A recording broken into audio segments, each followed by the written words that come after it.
চৈতন্য কলেজে ফাংশন। আজকে নবীনবরণ ফ্রেশার হয় না প্রত্যেক বছর একটা, হ্যাঁ ওই যে কমার্সটায় অ্যানাউন্স করতে করতে গেছে আজকে বৃহস্পতিবার। তারপরে যাওয়ার কথা, কতবার ফোন করেছি যেতে পারিনি। কত দিক থেকে কলকাতায় ছিলাম, এসছি দুটোর পরে, চান করেছি, চান করে আমি আবার খেতে পারি না, এত হাঁপিয়ে গেছি। মানে খুব না ওই হয়ে গেছে, বুঝতে পেরেছি। ট্রেনে করে আসে না ভীষণ ধকল হয়। তারপরে চানটা করেছে, একটু শরীরটাকে ওই দিয়ে চানটা করা উচিত ছিল। যখন এসেছে অলরেডি ট্যাপ কলের জল চলে গেছে। তারপরে চান টান করেছি গরম জলে আর এমনি কলের জলে মিশিয়ে। খাটনি করে গেছে, খাটনি কিছু না জানো তো, তাড়াহুড়া করে কোনো কাজ করলেই না বুকের ভিতরটা হুচুর হুচুর করতে থাকে। তুমি ধীরে সুস্থে করো, দেখতে ডবল কাজ করতে পারবে। আগেকার বুড়ো মানুষরা এত কাজ করতে পেরেছে কেন?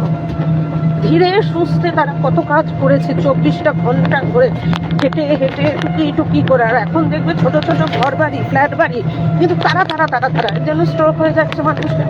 এখন পুরোটাই সব মানে অবৈজ্ঞানিক।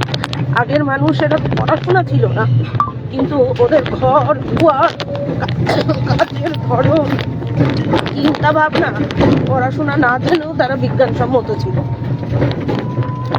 এর জন্য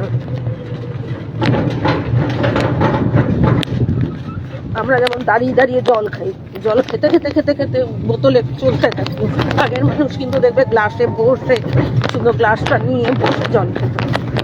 এই জন্য মানুষ টিকতে পেরেছে, এত কাজ করতে পেরেছে। আর আমরা মধ্যে অনেক কাজ করতে পারি, আমরা শুধু তাড়াহুড়া করি।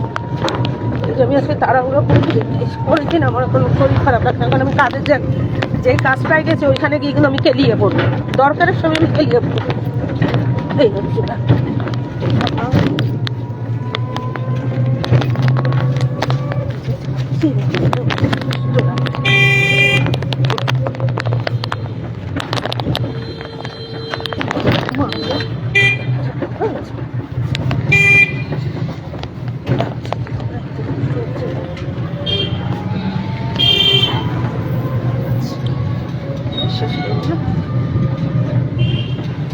কতবার করে বলে দিয়েছে বন্ধুরা, আসবা তো কমার্স কলেজে হয়েই ওঠে। বলছি কলকাতায় এত কষ্ট হয়নি আমার, এইখানে এত কষ্ট হয়। খাটাখাটনি এত করে, উঠকো খাটাখাটনি। কসবেল মারছে, এখানে যে গাছ নেবো সেটাও নিতে পারি। এনেছে তুমি তাড়াতাড়ি ভালো করেছো